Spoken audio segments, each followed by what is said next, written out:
es responsable de Indaga RSO. Estamos en contacto con Claudio Ríguez. ¿Qué tal? ¿Cómo te va? Russo te saluda. ¿Cómo andás? ¿Qué tal? Buenas tardes. ¿Cómo te va, Gabriel? Hicieron un estudio comparativo del ánimo social. Venimos haciéndolo ya desde hace muchos años. El tema central es que en estos dos últimos trimestres nosotros lo hacemos en forma regular cada 3 meses. Medimos cada 3 meses el índice de percepción del ánimo social. El tema central es que en estos 2 trimestres, es decir, en el semestre de este año 2024, ha habido un cambio muy rotundo e importante respecto del ánimo en la economía de las personas, en el ánimo de las familias y obviamente en el ánimo del país. Esto se ve reflejado, digamos, en algunas cuestiones que nos han llamado la atención. Por ejemplo, hay un aumento de 10 puntos en la insatisfacción de la situación económica de las personas. Estoy hablando de abril a julio, sí, en menos, es decir, en total en 3 meses, ¿no? Hay un cambio importante. Se redujo 5 puntos la cantidad de hogares que podían ahorrar, es decir, hoy hay menos gente que puede ahorrar, menos familias. Se aumentó 7 puntos las familias que recortan gastos, esto es evidente, es decir, ya es muy difícil una salida, un viaje turístico, e incluso, digamos, la posibilidad de pensar en hacer alguna compra, cambio de muebles, etcétera, etcétera. Y hay un dato que sí nos llamó muchísimo la atención, es que es el tema de la responsabilidad política. Ajá. Hasta abril nosotros veníamos midiendo el IPAS y se le adjudicaba fuertemente una responsabilidad política de todo lo que estaba pasando o de la situación actual de la economía al gobierno anterior. En este caso creció 10 puntos, la sensación que la responsabilidad política ya es del presidente Milei, es decir, ya empieza a variar esta sensación y este ánimo que la responsabilidad era toda de lo que, digamos, del pasado, de lo que había pasado en el gobierno anterior o en los gobiernos anteriores, y ya sí se focaliza o se centraliza en la responsabilidad de las acciones del gobierno del presidente Milei. Esto es llamativo, porque sí ahí tenemos un cambio de opinión muy abrupto y ya bastante direccionado, ¿no? Y después el otro punto central es que había, con esto te cierro esta primera parte, había una sensación muy fuerte con la intención que se baje la inflación. Ahora eso en cierto modo se ha logrado, pero ahora ha crecido 15 puntos el temor a la pérdida del trabajo, es decir, la gente hoy tiene un temor cierto a perder su trabajo. Es que ayer, por ejemplo, prometió Milei que va a bajar la inflación y va a cumplir con su promesa. El problema es que, como en todo gobierno liberal, la inflación son bajas, pero el desempleo es alto. Claro, exactamente. Bueno, el tema central es que se empiezan a ver y a percibir, por eso nosotros hacemos este índice de percepción del ánimo social, las consecuencias de este modelo. Es decir, no cabe ninguna duda que, como estás planteando vos, y como lo dicen muchos consultores, economistas, periodistas, digo, como lo percibe la gente, porque creo que todos mal o bien, digamos, vivimos gran parte de lo que está pasando y sufrimos gran parte de lo que está pasando, porque a todos nos cuesta llegar a fin de mes. Hay una sensación muy muy clara que si bien es cierto que la inflación está bajando, eso repercute en unas consecuencias sociales realmente nefastas que nos recuerda a otras épocas. Digo, por eso en este caso creo que es llamativo, digamos, lo que nos ha dado en este segundo informe del año del IPAS, con un universo bastante importante, más de 2.700 personas consultadas y que respondieron al cuestionario, porque evidentemente, digamos, hoy hay una sensación muy muy fuerte que la culpa o la responsabilidad del presidente Milei, y además también el otro dato es que bajó 12 puntos las personas que consideran que vale la pena el ajuste. Es decir, hasta abril había un porcentaje importante de la población que entendía esta sensibilidad al sufrimiento, digamos, que era justo sufrir o bancarse este ajuste porque esto podía ser una salida, porque en el futuro íbamos a estar mejor. Eso ya hoy no se ve. Claro. O sea, lo que se ve es una sensación mucho más de incertidumbre y sí, digamos, de preocupación que tiene que ver no solo con la situación económica personal y de la familia, sino también la pérdida de trabajo y el descenso social. Mira, yo te doy un dato histórico. En mayo de 1995 es reelecto Carlos Saúl Menem.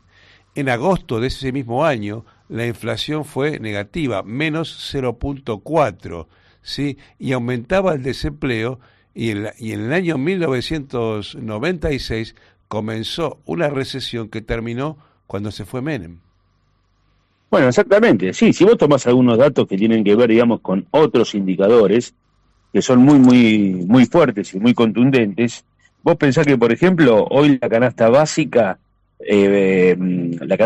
total, digo, una persona o una familia para ser considerada pobre tiene que cobrar menos de 850.000 pesos. Y hoy el 30% de la población económicamente activa gana 800.000 pesos. Es decir, estamos en un problema serio, porque hay muy poca población que está por encima de los 800.000 y mucha población que está cobrando menos de 800.000, y el otro dato muy contundente es que el 50% cobra entre 350.000 y 800.000 pesos. Esto es el descenso social y estas son las consecuencias precisamente de una baja de inflación que es abrupta, no cabe ninguna duda, pero a consecuencia, digamos, de un desmadre social. La otra cuestión que nosotros medimos también es cómo afecta esto en las clases sociales. Y antes, hasta el mes de abril, digo, en el primer trimestre, había cierta consideración incluso de los grupos más vulnerables, ¿sí? Que tenían cierta confianza en que estas medidas o este ajuste podía cambiar su propia situación. Hoy ya esto no se ve. Hoy ya ha cambiado esto y solamente las clases altas, un 32% de las clases altas, cree que este modelo puede tener alguna salida para ellos también, o que es altamente beneficioso para ellos también. Ni hablemos de las clases medias, obviamente, y mucho menos del sector pasivo, digo, que es el que está licuándose permanentemente con las aplicaciones de estas políticas económicas. Ten en cuenta que un sueldo de 800.000 pesos es muy buen sueldo, el problema es que no alcanza. Exactamente, por eso. Digo, las consecuencias son estas, es decir, es un salario promedio, pero que no alcanza porque el costo de vida hoy es altísimo y precisamente se baja la inflación, pero lo que no bajan son los precios y mucho menos aumentan los ingresos. Es decir, estamos en una economía estancada que lamentablemente, digamos, se está cerrando cada día más, a pesar que dicen que se abre, pero todavía esto no está pasando, con una desregulación importantísima y que lamentablemente nos recuerda a otras épocas. Yo coincido con vos que si uno compara algunas cuestiones vinculadas con la década del gobierno de Carlos Menem, hay muchas similitudes, ¿no? Las encuestas que haces vos, ¿qué promedio de edad tomás? Nosotros tomamos todas, digamos, de la franja etaria que va de 60 de 16 años a 65 y más. Si hablamos de grupos etarios, hay un núcleo duro todavía que responde fuertemente y que no tiene el mismo ánimo pesimista que pueden tener las personas de 40 y más, pero sí los de 40 y menos tienen una sensación un poco más positiva a favor que estas medidas de ajuste pueden llegar a cambiar su propia realidad. Ese es el núcleo duro que todavía sigue conservando el presidente Milei. Porque ha vivido en el siglo XXI.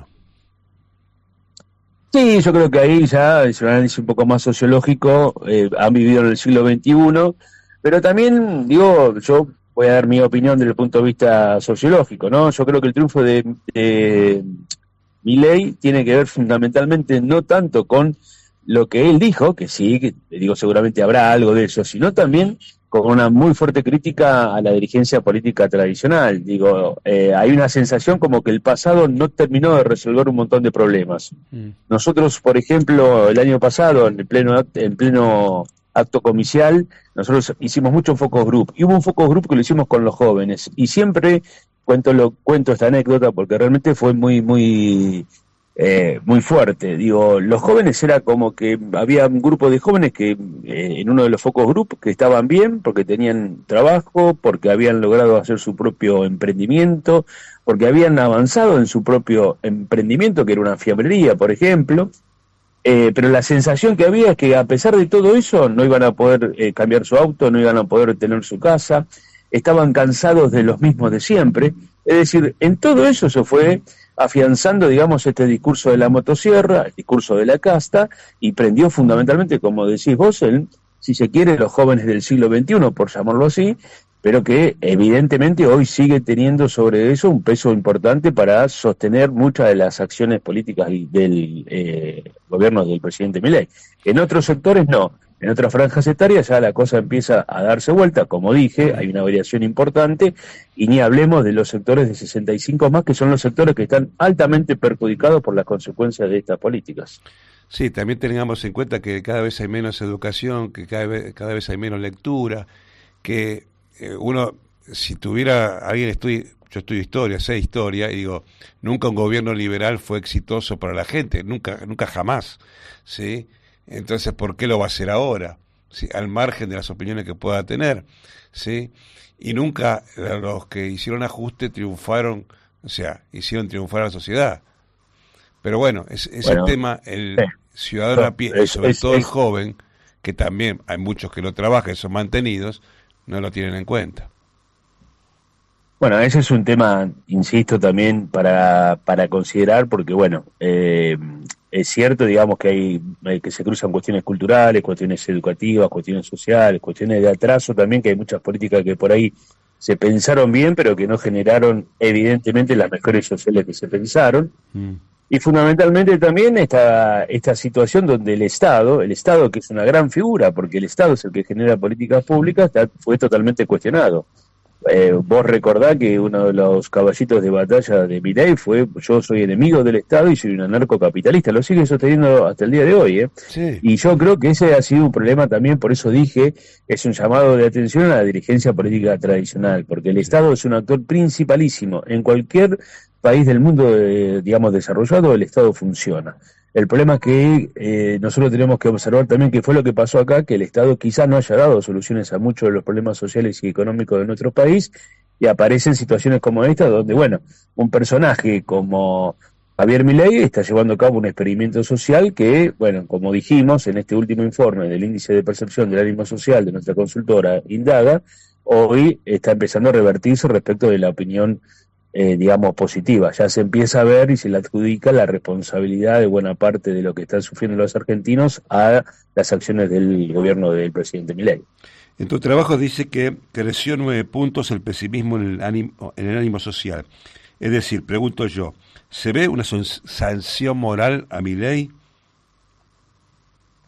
No, a ver, sanción moral. Lo que se ve es un pesimismo respecto el trimestre anterior, es decir, el ánimo de la sociedad está empezando a decrecer en cuanto a la perspectiva que pensaba que esto podía funcionar y hoy ve que no está funcionando, ni para su economía familiar, ni para, digamos, su propia situación social y mucho menos para el país. Mm. Digo, ahora, eso no es un obstáculo para que ese núcleo duro del presidente Milei hoy todavía siga conservándolo. Digo, hay aproximadamente un 38-40% que todavía tiene una expectativa positiva que estas políticas pueden llegar a cambiar su vida personal y pueden llegar a mejorar la situación social de nuestra Argentina.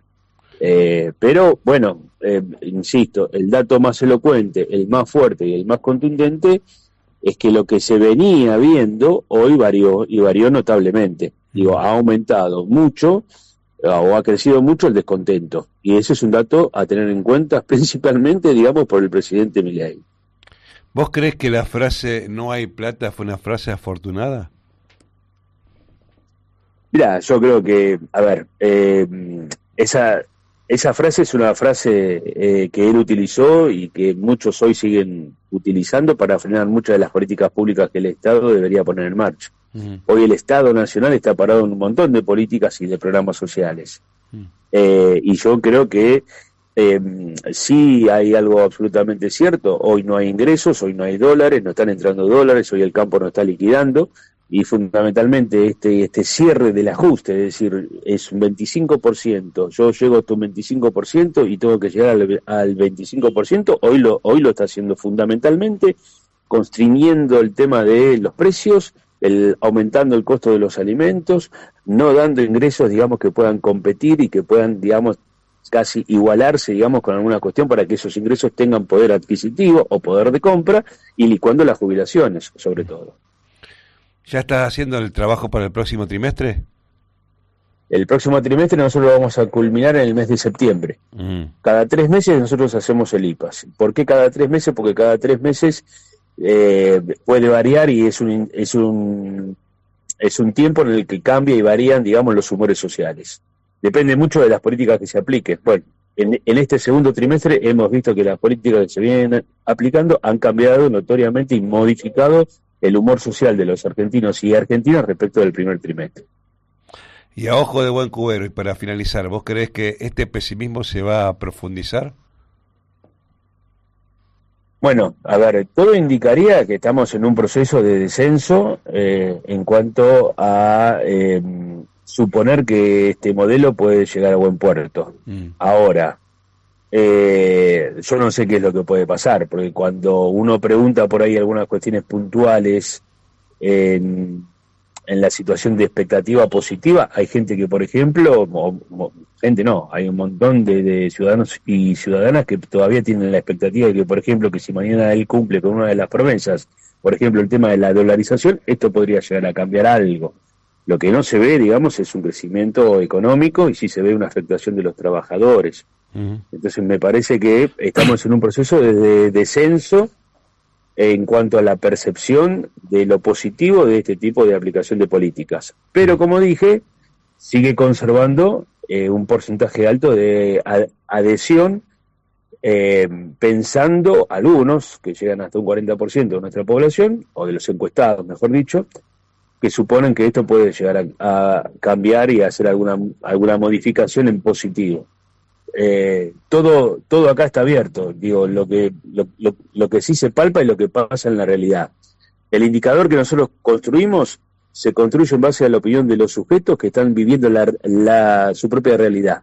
Lo que se ve hoy en esta realidad es que, la verdad, las consecuencias se están empezando a sentir. Veremos qué es lo que ocurre de acá en más. Depende mucho de lo que el gobierno pueda llegar a hacer, si efectivamente modifica o no algunas de las acciones políticas. Yo, por lo que se dice y por lo que dice el propio presidente y por la actitud que tienen y el comportamiento, no creo que se modifique. Al no modificarse, suponemos que entonces esta situación de desánimo se va a seguir profundizando. Claudio Ríguez, consultor de Indaga RSO, gracias por tu tiempo aquí en Comunas AM en Radio Belgrano. No, gracias a ustedes.